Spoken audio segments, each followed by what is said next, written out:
infant mortality rate in Notting Hill was the highest in anywhere in the United Kingdom. It was an absolute terrible. It was not the place to bring up children, and it certainly wasn't the place. When I was about 20, 21, I had a girlfriend who took me to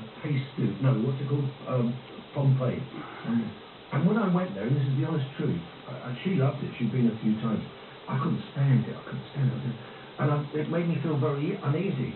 When I came back about 3 months after, I went to visit an aunt in Notting Hill, and I realised that it reminded me of Pompeii, absolute decimation.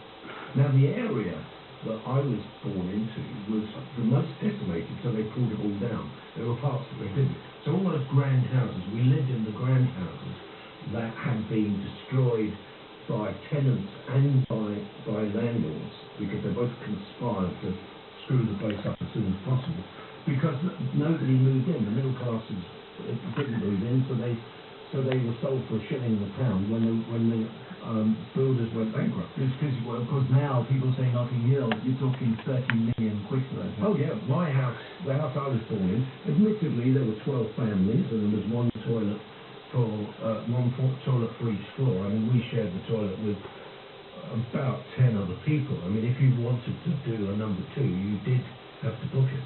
It was one of those kind of occasions. And that's not, were you going to say it's now worth something? Oh, it would have, but unfortunately it's pulled down now, because it was so desolate. It was the worst. But it would have been worth about 30 million, probably.